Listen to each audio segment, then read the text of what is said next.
Hello student, welcome to my channel. आपण आज काय बघतो आहे तर बेसिकचे काही पॉईंट्स राहिले आहेत, ते पॉईंट्स आपण आज क्लिअर आउट करणार आहे. आधीच्या प्रिव्हियस व्हिडिओमध्ये तुम्ही मेन पॉईंट्स जे बेसिक आहे अगदी कॉम्पिटिटिव्ह एक्झामिनेशनपासून तर स्कूल एक्झामपर्यंत ते सगळे पाहिले.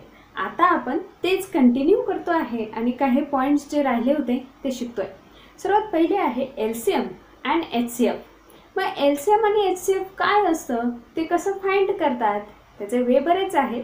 डीपमध्ये अजून शिकवले जाईल नेक्स्ट व्हिडिओमध्ये. तुम्हाला सध्या त्याची कन्सेप्ट क्लिअर करून देते आणि ते कुठे यूज होतं आहे ते पण सांगते. पहा, लक्ष द्यायचं आहे. मग तुम्ही LCM शिकताय. LCMचं फुल फॉर्म आहे लिस्ट कॉमन मल्टिपल आणि HCFचं आहे हायेस्ट कॉमन फॅक्टर. मग आता याच्यात मिनिंग काय आहे तर दोन वर्ड मेन आले की ज्याचं मिनिंग आपल्याला माहिती पाहिजे, मल्टिपल आणि फॅक्टर. मग मल्टिपल म्हणजे काय आणि फॅक्टर म्हणजे काय? जेव्हा दोन नंबर्सचा टू नंबर्सचं आपण मल्टिप्लिकेशन करतो आणि जे आन्सर येतं ते आन्सर मल्टिपल्स असतात आणि ज्याचं आपण मल्टिप्लिकेशन करतो आहे त्याला आपण फॅक्टर्स म्हणतो. म्हणजे फॉर एक्झाम्पल आपण 6 लिहिला, 6 इज इक्वल टू 2 इंटू 3 म्हणतो आपण. तर 6 is a multiple, 2 and 3 is a factor.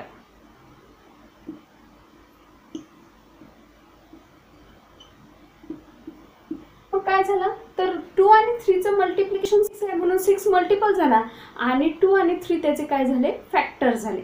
मग आता आपण लिस्ट कॉमन बघू. लिस्ट कॉमन मल्टिपल आणि हायेस्ट कॉमन फॅक्टर यांचे एक्झाम्पल घेऊयात. एक्झाम्पलमधनं इझिली लक्षात येईल. का लक्ष द्यायचं आहे. फॉर एक्झाम्पल 3, 6, 4 and 8 हे 4 नंबर्स लिहिले. या 4 नंबर्समधनं आपल्याला LCM काढायचा आहे. मग 4 नंबर्सचा जेव्हा LCM काढायचा आहे तर सरळ सरळ त्याचा टेबल लिहायचे, म्हणजे मल्टिपल्स लिहायचे. मग मल्टिपल्स जेवढे लिहिता येतील तेवढे मल्टिपल्स लिहा आणि त्यातनं जो कॉमन निघत असेल आणि लोवेस्ट असेल म्हणजे सर्वात लहान असेल तो LCM आहे त्या सगळ्यांचा. पाहता लक्ष द्यायचं आहे.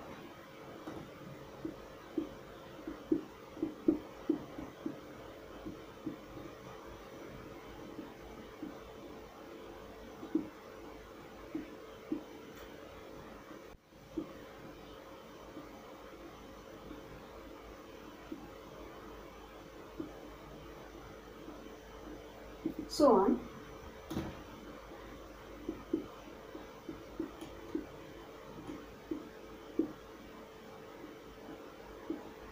So on.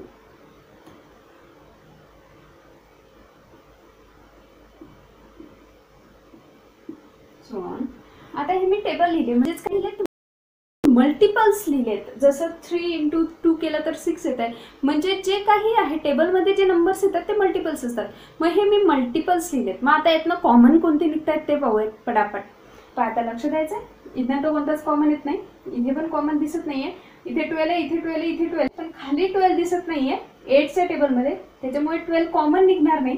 ते पहा, आता इथे 12 दिसतोय, इथे 12 दिसतोय, इथे 12 दिसतोय पण खाली 12 नाहीये. त्याच्यामुळे आपण त्याला कॉमन पकडू शकत नाही. चारही नंबरमध्ये आपल्याला कॉमन पाहिजे आहे. मग आता 15 तर नाही, 21 पण नाही, 24 इथे दिसतोय, 24 इथे दिसतोय, 24 इथे दिसतोय आणि 24 इथे दिसतोय.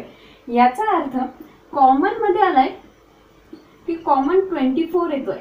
कॉमन मल्टिपल 24 येते. समवट अजून समोर गेलो तर अजून सुद्धा कॉमन निघू शकतील. मी एवढं समजण्यापुरतं लिहिलंय.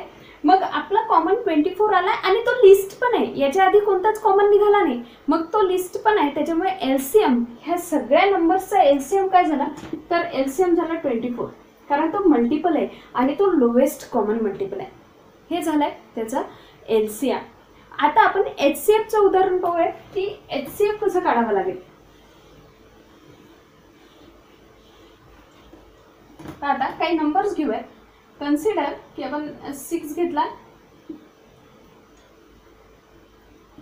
कन्सिडर करून 9 घेऊयात समजा.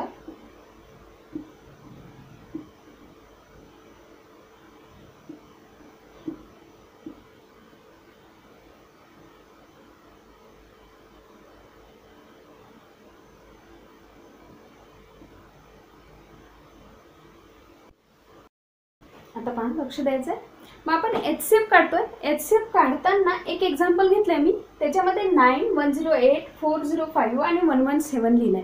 मग आता यांच्यामध्ये आपल्याला हायेस्ट कॉमन फॅक्टर बघायचं आहे. फॅक्टर बघायचा म्हटल्यानंतर आपल्याला तिथे कशाने भाग जातो हे बघायचं आहे. आणि भाग कशाने द्यायचा आहे, तर मोठ्यात मोठ्या संख्येने भाग द्यायचा आहे. मग मोठ्यात मोठ्या संख्येने भाग देत असताना मग आपल्याला सर्वात पहिले हे बघावं लागेल की यामध्ये सर्वात लहान कोणती संख्या आहे, तर 9. मग 9नी या सगळ्यांना डिवाइड होतं का एकदा पहा. जर डिव्हिजिबिलिटी टेस्ट लक्षात असतील किंवा येत असतील तर डिव्हिजिबिलिटी टेस्ट अनुसार तुम्हाला याचा आन्सर इझिली काढता येईल. जसं 9चा 9नी डिवाइड होतं, 8 + 1 9 येतं, 9ला परत 9नी डिवाइड होतं म्हणजे डिवाइड होणार आहे. 5 + 4 9 येतं म्हणजे 9ने याला पण डिवाइड होणार आहे. 7 + 1 8 येतं, 8 + 1 9 येतं, याला सुद्धा डिवाइड होतंय. याचा अर्थ काय झाला, तर याचा अर्थ 9नी सगळ्यांना डिवाइड होत आहे आणि मग 9ला अजून दुसऱ्या नंबरने डिवाइड होऊ शकणार नाही, मोठ्या नंबरने. म्हणून मग 9 इज HCF. ह्या सगळ्यांचा 9 काय आहे, HCF आहे. 9 काय असेल त्यांचा HCF. मग आता हे तुम्हाला कळालं असेल की काय फरक आहे. एक तर LCM मध्ये मल्टिपल्स काढायचे आहेत आणि HCF मध्ये फॅक्टर काढायचा आहे, हायेस्ट कॉमन आणि लिस्ट कॉमन. मग यांच्यामध्ये प्राईम फॅक्टर मेथड येते, डिव्हिजन मेथड येते आणि एक शॉर्टकट मेथड सुद्धा आहेत. ट्रिक्समध्ये तुम्हाला त्या ट्रिक्स पण मी शिकवणार आहे. ही तर बेसिक कन्सेप्ट झाली LCM आणि HCFची. आता पुढची कन्सेप्ट आपल्याला बघायची आहे ती आहे एक्सपोनंट अँड पॉवर. एक्सपोनंट आणि पॉवर हे पण बहुतेक सगळ्या एक्झाम्समध्ये येते आणि बेस म्हणून वापरलं जातं. सर्वात मोठी गोष्ट माहिती आहे एक्सपोनंट अँड पॉवरची. जर तुम्हाला एक्सपोनंट अँड पॉवर येत असेल तर तुम्हाला 10th रेज टू द पॉवरची जे काही कॅल्क्युलेशन आहेत आफ्टर 11th फिजिक्समध्ये आणि केमिस्ट्रीमध्ये हे तुम्हाला येणार आहेत. आणि जर का तुम्हाला एक्सपोनंट येत नाही आहे तर नक्कीच तुम्हाला शिकावं लागणार आहे. नाही तर मग तुम्ही ते हार्ड आहे म्हणून ते सोडून देसाल अभ्यासाचं. न्यूमेरिकल्समध्ये सर्वात मोठं काम पडतं आणि तुम्हाला त्याचा अभ्यास करावाच लागतो. पाहता लक्ष द्यायचं आहे.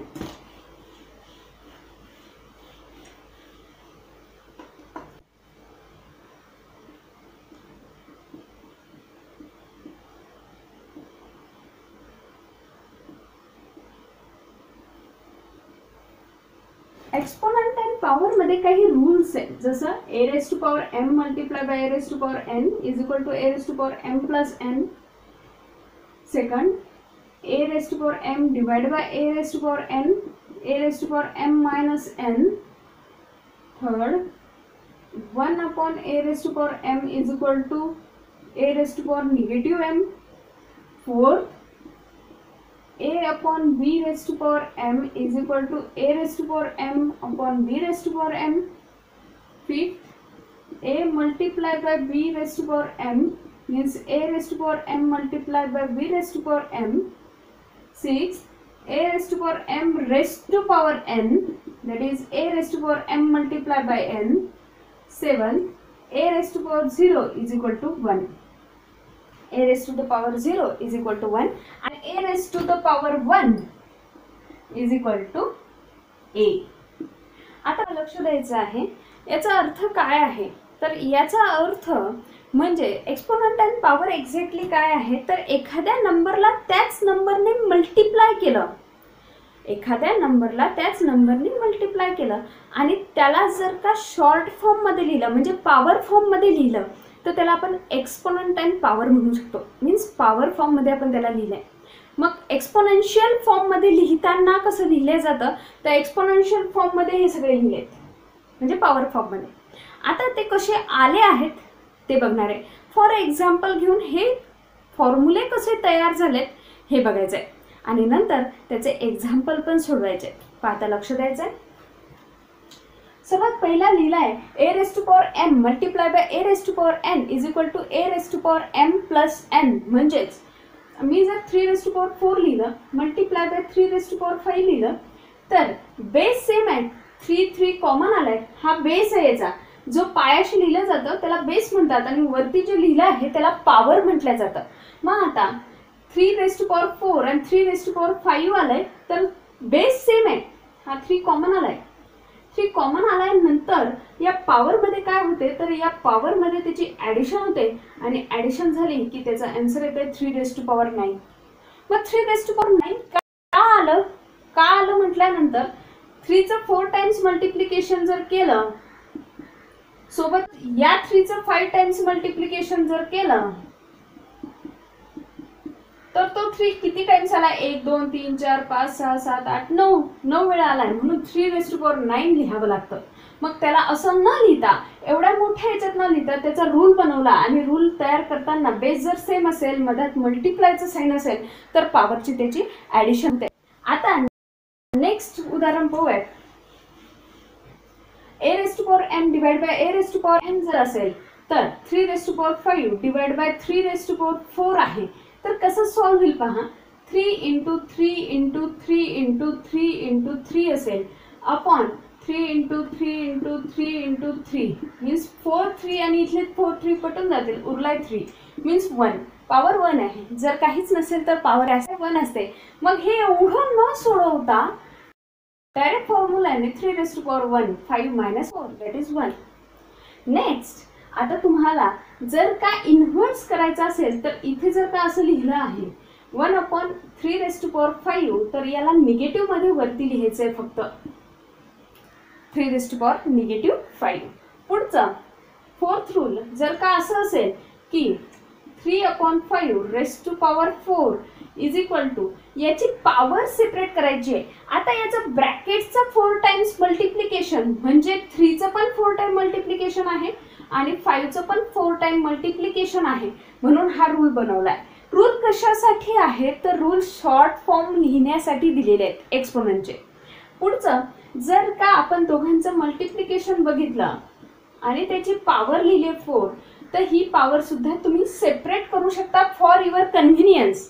तुमच्या सोयीसाठी तुम्ही हे गणिताचे सगळे प्रकार दिलेले आहेत की तुम्ही सोयीसाठी चेंजेस करू शकता. लेफ्ट हँडला राईट हँडमध्ये लिहू शकता जर इक्वल असेल तर. मग आता तुम्ही काय करायचं आहे तर 3⁴4 मल्टिप्लाय बाय 5⁴4 लिहायचं आहे.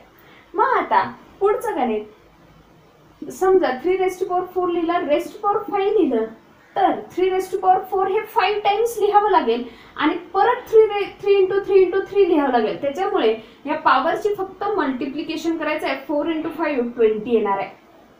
पुढे जर का पॉवर 0 दिलेली असेल, असे करिता कॉम्पिटिटिव्ह मध्ये नेहमी विचारले जातात, जेव्हा पॉवर 0 दिलेली असेल तेव्हा त्याची व्हॅल्यू 1 असते. कारण याला अनदर कोणताही ए मल्टिप्लाय होत नाही. मग मल्टिप्लिकेटिव्ह आयडेंटिटी अनुसार आन्सर काय येत आहे त्याचं 1. पुढे जर का कोणत्याही नंबरची पॉवर 1 असेल तर इटसेल्फ त्याचा आन्सर आहे. म्हणजे 3⁴1 जर आलं तर त्याचा आन्सर 3 आहे. एवढं तुम्हाला नक्की कळालं असेल. पॉवर आणि बेस परत एकदा सांगते की काय आहे. तर समजा 3⁴4 लिहिलंय, याचं मिनिंग आहे की 3चं 4 टाइम्स मल्टिप्लिकेशन करा. असं नाही की 3 ने 4 मल्टिप्लाय करा. मिनिंग काय आहे 3चं 4 टाइम्स मल्टिप्लिकेशन करा, तुम्हाला 3⁴4 मिळत आहे. मग हे मिळालंय तुम्हाला 3⁴4. 3 is a base and 4 is a power. त्यालाच 3⁴4 असं म्हटलं जातं. हे रूल्स तुम्ही यूज करू शकता आणि हे रूल्स सगळ्या आयडेंटिटीज ह्या मॅथ मधल्या तुमच्या कन्व्हिनियन्ससाठी आहे. म्हणजे प्रॉब्लेम सॉल्व्ह करत असताना तुम्ही कोणतं कुठे वापरू शकता हे सांगितलं गेलंय. म्हणजे तुम्ही जर का हे दिलेलं असेल तर त्याच्याऐवजी तुम्ही इथे हे पण लिहू शकता, कारण ते इक्वल टू आहे. कळालं एवढं. आयडेंटिटी आहे अल्जेब्रिक आयडेंटिटी. अल्जेब्रिक आयडेंटिटी कशासाठी वापरतात तर एक्झॅक्टली आयडेंटिटी म्हणजे काय तुम्ही वर्ड टू वर्ड मिनिंग शोधायला सुरुवात करा, तुम्हाला सायन्स अँड मॅथ नक्की इझी जाईल. आयडेंटिटी म्हणजे काय की ज्याची लेफ्ट हँड साईड डावी बाजू आणि राईट हँड साईड उजवी बाजू इक्वल असेल त्याला आयडेंटिटी म्हटलं जातं. मग अशा भरपूर आयडेंटिटीज तुम्हाला सापडतील. त्या बेसिक आहेत, त्या मी आज घेतल्या. त्या बेसिकवरती बेस असणारे बरेचसे क्वेश्चन कॉम्पिटिटिव्हमध्ये पण येतात आणि तुम्हालाही सॉल्व्ह करायला येतात. मग आता ह्या आयडेंटिटी कोणत्या आहेत तर ह्या आयडेंटिटी आहे a + b² a² + 2ab + b². मग आता हे काय म्हटलं मी तर हे काय आहे तर तुम्ही उजवी बाजू सोडवून पाहिली तर तुम्हाला डावी बाजू मिळते. म्हणजे तुम्हाला जर का असं गणित दिलं की तुम्ही 109चा स्क्वेअर फाइंड करून दाखवा. 109चा स्क्वेअर फाइंड करून दाखवत असताना माझ्याकडे स्पेशल ट्रिक्स आहेत, पण तुम्हाला आयडेंटिटी अनुसार सोडवून दाखवते. 109चा तुम्ही स्क्वेअर काढून दाखवा म्हटल्यानंतर 109ला तुम्ही 100 + 9 लिहू शकता होल स्क्वेअर. आता इथे एच्या जागेवर 100 आहे, बीच्या जागेवर 9 आहे, तिथे पुट करा 100 स्क्वेअर म्हणजे 2 0 अजून एक्स्ट्रा लावायचे. आता 2ab 2 × 9 म्हणजेच 18. 18 + 100 मीन्स 18 × 100 1800. लास्टला b स्क्वेअर मीन्स 81. आता यांची सगळ्यांची सम करा, तुमचा स्क्वेअर निघून जाईल. 1 8 8 1 1 हा झाला त्याचा स्क्वेअर. मग तुम्हाला मल्टिप्लिकेशन करायची गरज पडली नाही, तर मग हे तुम्हाला दिलंय की ही आयडेंटिटी तुम्ही वापरा, म्हणजे तुम्हाला इझिली आन्सर मिळतील. आपण काय करतो, शाळेत पाठ करायला सांगितलं मग पाठ करायचं, जेवढे दिले आहेत उदाहरणं तेवढे करायचे आणि झालं का? असं नाही आहे. ते कशासाठी दिलंय ते तुम्ही यूज करावं, कुठेतरी तुम्हाला कामा पडावं म्हणून दिलंय. मग आता तुम्हाला स्क्वेअर फाइंड करताना तुम्ही हा फॉर्म्युला वापरू शकता नक्कीच. पण जर का नसेल वापरायचा तर शॉर्ट ट्रिकसाठी नेक्स्ट व्हिडिओ पाहता लक्ष द्यायचं आहे. पुढे असंच एक्झाम्पल जर का मायनसचं करायचं म्हटलं, समजा तुम्हाला 98चा स्क्वेअर काढायचा आहे तर तुम्ही 100 - 2 करू शकता. मग 98चा स्क्वेअर काढताना 98 स्क्वेअर = 100 - 2. तर आता इथे काय आलंय, तर एच्या जागेवर 100 आलाय, बीच्या जागेवर 2 आलाय. जिथे जिथे ए असेल तिथे तिथे 100 पकडा, जिथे जिथे बी असेल तिथे तिथे 2 पकडा आणि कॅल्क्युलेशन करा. मग एवढं करायची गरज आहे का? तर नाही, मनातल्या मनात करा. मनातल्या मनात केल्यानंतर याचा स्क्वेअर घेतलाय मायनस याला 2 ने मल्टिप्लाय 4 4 × 100 400 येते. 400 + 4. आता हे ॲड करा, सबट्रॅक्ट करा आणि तुमचा आन्सर तयार होईल. आता हे झालं तुमचं a - b होल स्क्वेअर. पुढचं आहे a स्क्वेअर - b स्क्वेअर. आता दोन सेपरेट स्क्वेअर असतील आणि त्यांचं सबट्रॅक्शन तुम्हाला विचारलं असेल तर मग तुम्ही कसं सोडवणार, तर सरळ सरळ एका ब्रॅकेटमध्ये मायनस करा, दुसऱ्या ब्रॅकेटमध्ये प्लस करा, त्यांचं मल्टिप्लिकेशन करा, तुमचा आन्सर येऊन जाईल. पुढे हेच क्यूबमध्ये पण दिलेलं आहे. आपण याच्यावरती बेस असणारे काही कॉम्पिटिटिव्ह एक्झाममध्ये येणारे क्वेश्चन्स घेणार आहे. ते क्वेश्चन्सवरून तुम्हाला अजून क्लिअर होईल की हे आयडेंटिटी तुम्हाला कुठे उपयोगाला येतात. ज्यांना हा प्रश्न पडतो की हे मॅथ कशाला काढलंय उगाच, त्यांना कळेल की मॅथ कशासाठी आहे. आता लक्ष द्यायचं आहे.